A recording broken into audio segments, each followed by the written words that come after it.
I think in marketing for founders, it's so easy to lose a lot of money fast. And I think you do that in two ways. I think that you spend a lot on what you think marketing is, so ads. And I think the other one is hiring a very expensive marketer who's come from some big company that you are aspirationally thinking that they will bring that expertise to your company. But in those kind of like first couple years, I would encourage founders to not go with their instinct on that. You are listening to This is Product Marketing, brought to you by Product Marketing Hive, the product marketing community that gives back. I'm your host, Louise Liu. Product Marketing Hive and this podcast are supported by Product Marketing Edge, a technology product marketing consulting firm. In this episode, Ashley Wilson, co-founder and chief operating officer of Momentum, shares her thoughts on how marketing hires and functions should evolve as a company grows. Let's dive into right now. Hi, Ashley. Welcome to the show. Thank you so much for having me. Great. So tell us a little bit about yourself and your product marketing background.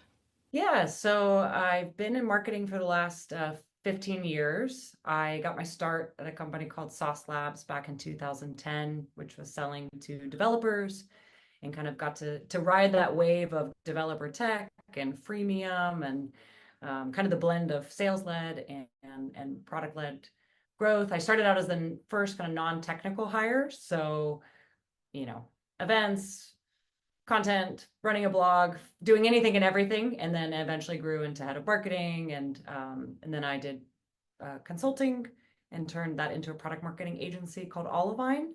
And now I've been running Momentum for the last 4 years. We are in sales tech automation space, and I would say that my journey now is really focused on how do we position ourselves to stand out from the crowd. I think we're definitely in a great space with AI and sales tech, but it's crowded. So a lot of my marketing focus is kind of reinventing our story, what feels like every year, but I think it's necessary to kind of evolve as a company and evolve how your customers and potential prospects think about you.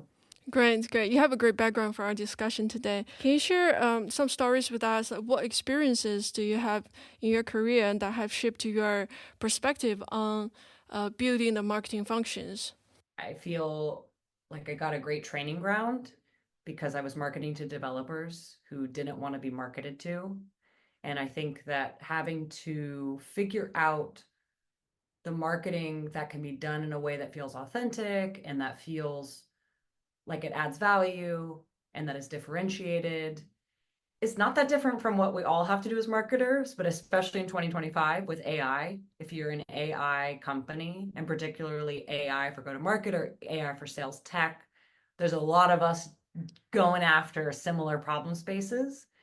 And there's a lot of buyers who are tired of hearing the same message or they have too many tools, they're trying to cut, we've got budget cuts. So I see parallels to kind of the worlds that I started in and the world that I'm in now.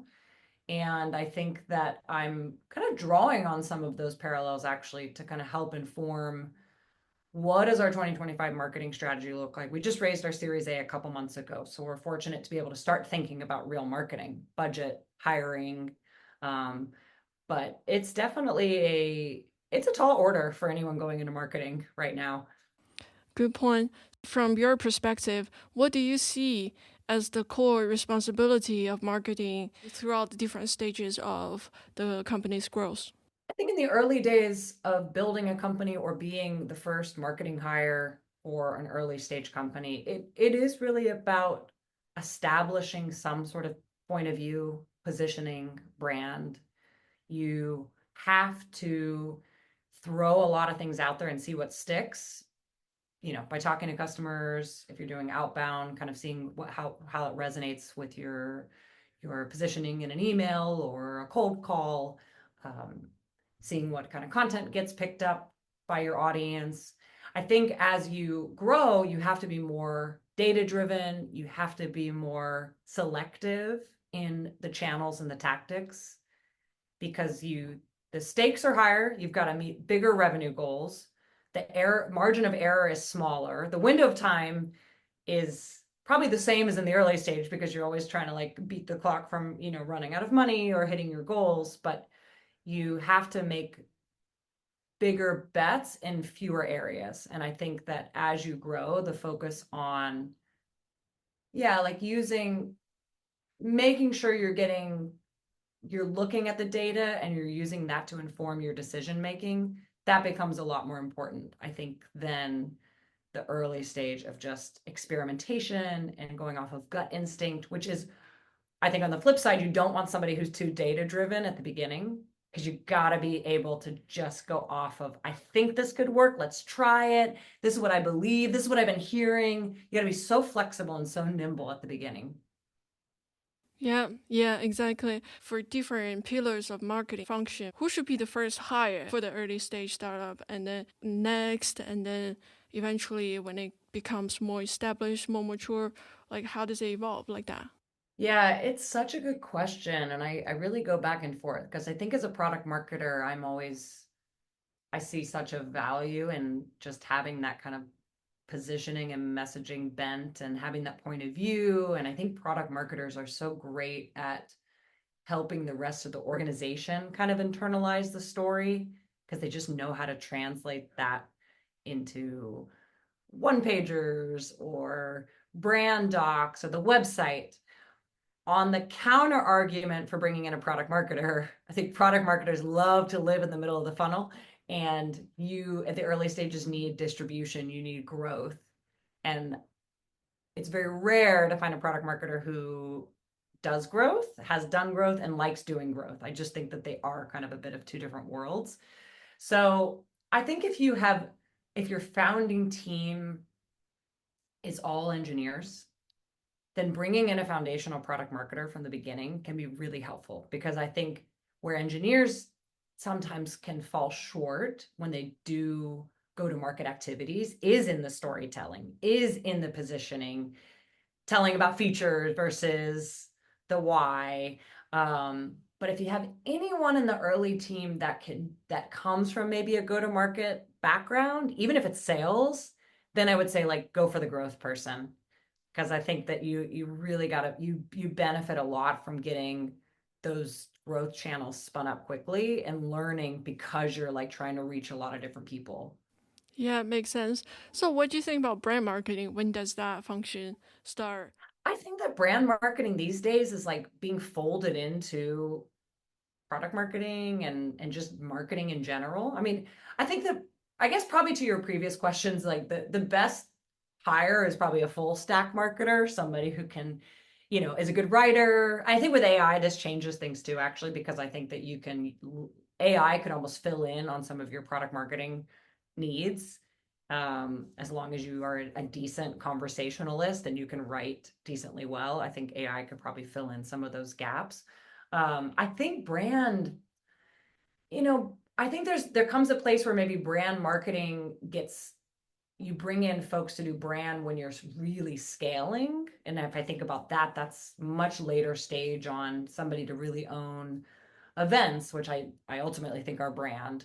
Or if you're doing a lot of kind of the in real life campaigns around like billboards or, depending on your audience, I think all that falls under brand. But I think, gosh, probably at least your first couple rounds of funding and your first many millions of revenue, brand is just a subset of the story that you're telling. And that should be coming from somebody who's either owning product marketing or is owning marketing as the function. They need to be able to tell a good story and they need to be able to translate that through the different collateral and website that you have. What are the signals that indicate, it's time to move from full stack marketer to a team of specialists?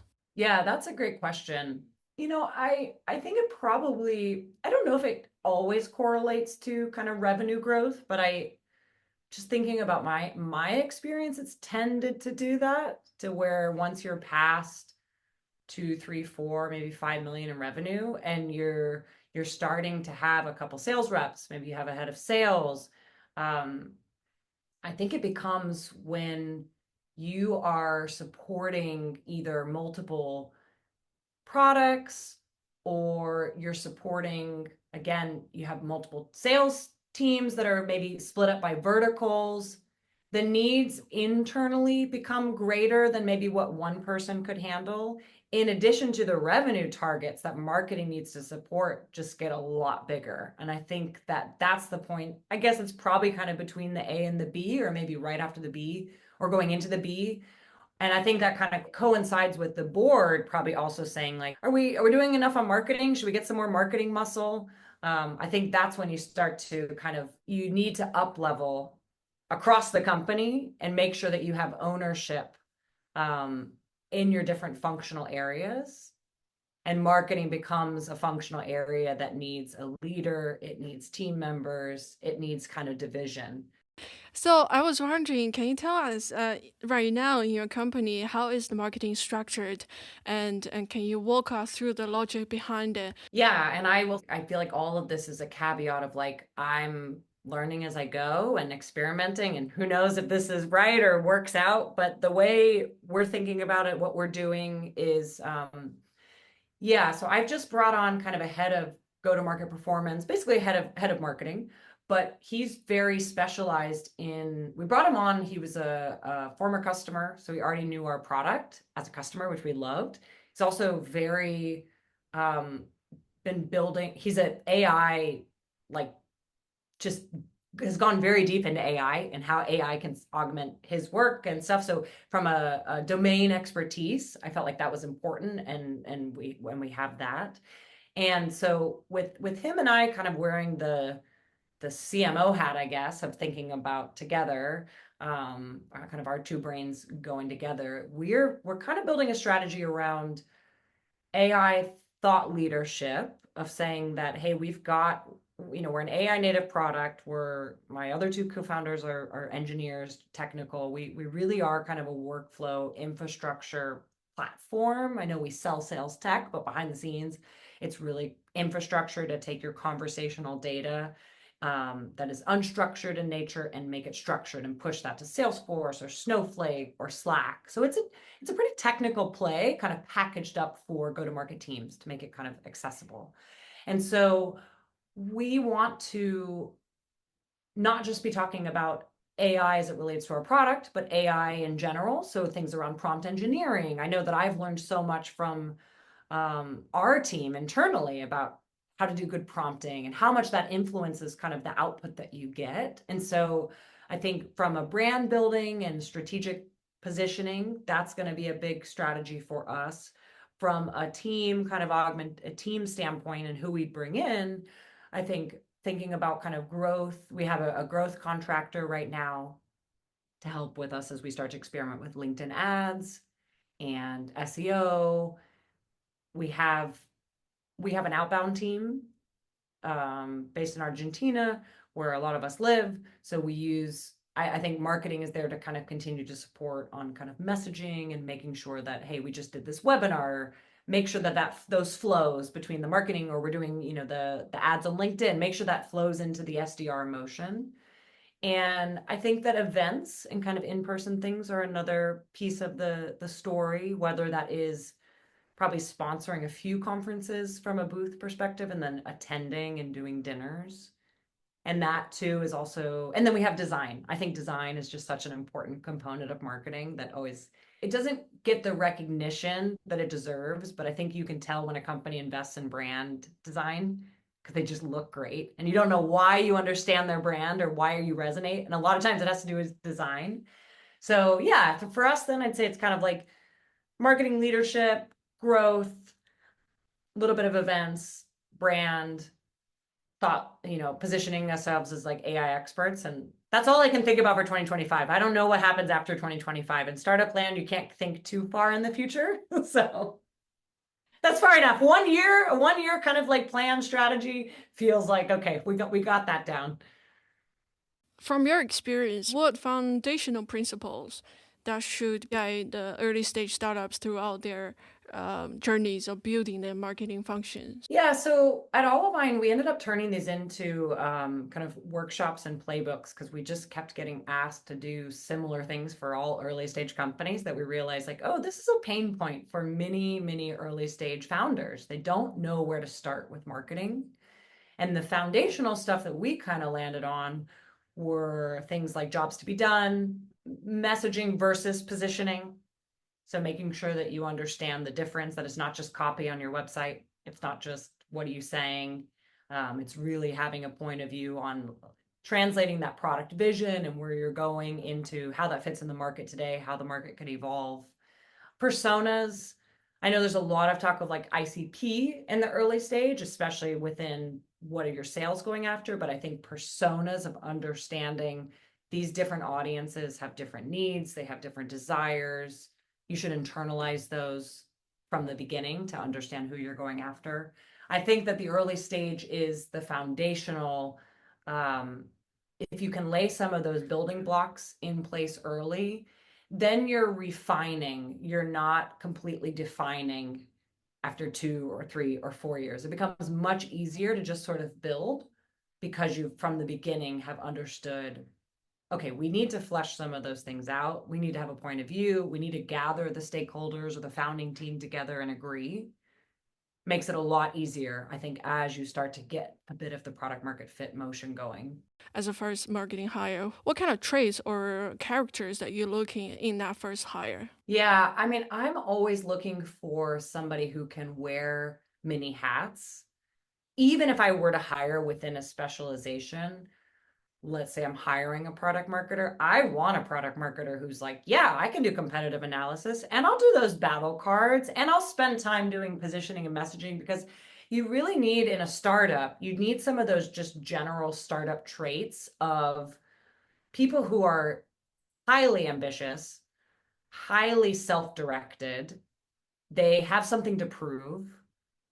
They want to grow really fast in their role and in the company, and they want to feel like they're making an impact. I think that those are some of the traits that I look for no matter who we're hiring for.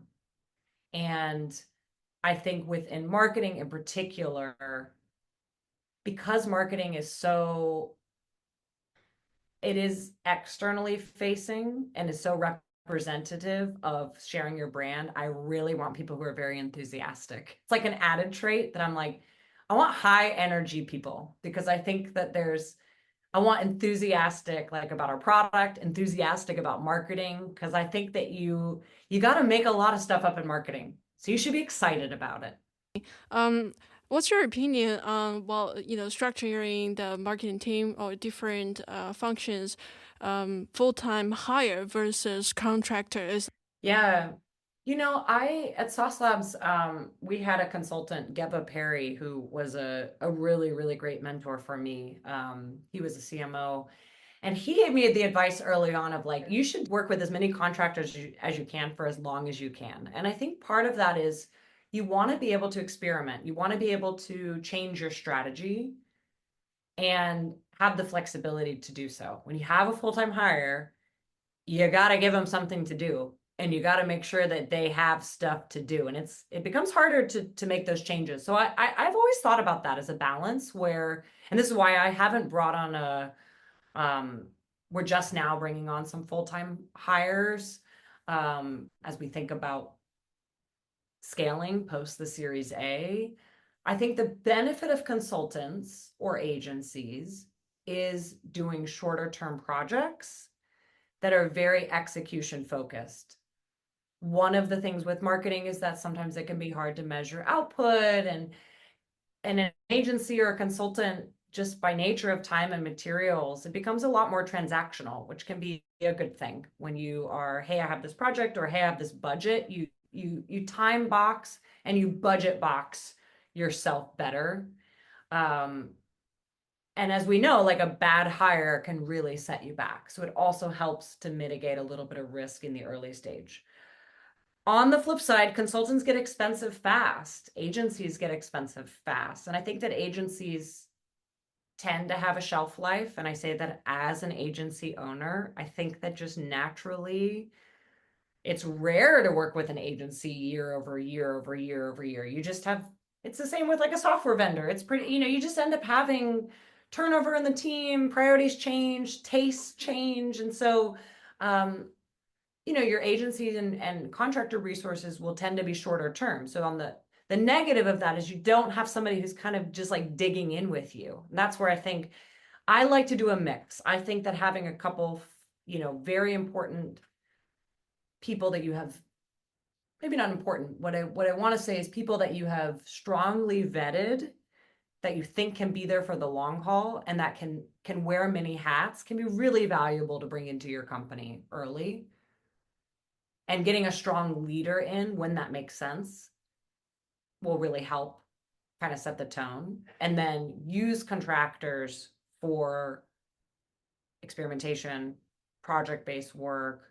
Like, for example, we're doing a pricing and packaging analysis right now. We're using a consultant for that. We've been talking about pricing and packaging for last year, and the reality is we don't have the expertise or the bandwidth to execute on that. And finally, we're just like, our investors introduced us, somebody said like, hey, you might want to talk to them. We talked and we're like, you know what? Let's just do this. And it's great because we're finally actually tackling pricing and packaging. So I think that's a perfect use case of a contractor. I'm not going to hire a pricing expert right now. I'm not going to, but I know that probably I don't have the bandwidth or the internal resources to execute on it. Yeah, yeah, good point. So, what advice would you give to early stage founders about marketing and structuring the marketing function? I think in marketing for founders, it's so easy to lose a lot of money fast. And I think you do that in two ways. I think that you spend a lot on what you think marketing is. So ads, LinkedIn ads, Google ads, maybe a big booth at SaaStr or something. No knock on SaaStr, but just like you think that like, oh, we'll meet a lot of people and we'll spend 90K on this booth. I don't even know how much the SaaStr booth is, but you know, and I think that that's kind of the biggest pitfall that I would see founders make when I was working with them, and I think is still rings true now as a founder. And I think the other one is hiring a very expensive marketer who's come from some big company that you're aspirationally thinking that they will bring that expertise to your company without recognizing that like success in a bigger company is within the context of a brand already being there, a team already being there. Very hard to actually judge somebody because it's like apples to oranges. And I think that those people that come into an early stage and ask for like a very high salary and come from a much bigger company, probably not all the time, but I think a lot of times it fails. And I think it's because you need somebody, like I would place my bets much more on somebody with less experience and more inexpensive, wanting to make their mark, ready to learn, really nimble. And I'm talking about early stage being seed and series A. I think at the B, it starts to change. But in those kind of like first couple years, I think those are the areas that I would encourage founders to not go with their instinct on that. Because I think that that's what you feel like you should do. Hire this important person. They went to this company. Oh, they want a lot of money. They must be great. Or, oh, we should start spending 10 or 15 or 20K in ads every month because that's the only way to get leads. Yeah, I think that's very good advice. Thank you for sharing. Before we go, any final thoughts that you'd like to share? I think that marketing, I think just I'm excited about how marketing is evolving. I'm excited about what the conversations that everyone is having in marketing. I think that in the same way that what's happening in sales or with outbound, like, oh, email's dead, outbound's not working. I think the same in marketing. It's like we're saying things like SEO is dead, it doesn't work, events suck, there's no way to get ads running. Like it's just if you read LinkedIn, you're like, oh my God, everything is screwed. We're all SaaS is dead. What are we gonna do? Which I don't think is the truth at all. But I think what that says to me is that we should be looking at everything with a very open mind. And I tried to do that and almost question not my experience, but I am questioning my experience within today's context. It's like I can still bring in what I've learned, but really put a very critical eye to like, is this gonna work now? Like, given the way that buyers are, given AI, given digital work, given the way that we're having these communication channels now, like we're all really comfy at home still, even going to events. It's just like we're in a different context going into 2025. And I think that that's probably something that I would recommend to founders and marketers, is just to try to educate yourself on what's to come, not what's been done. This is great. Thank you for joining us today. Thank you so much for the questions. Loved the conversation. Thank you for tuning in to This is Product Marketing, brought to you by Product Marketing Hive, a product marketing community that gives back. Check out our website, productmarketinghive.com, to join our community, meet fellow product marketers, and access free resources. If you enjoyed our podcast, please subscribe and give a 5-star rating on the platform of your choice. See you next time.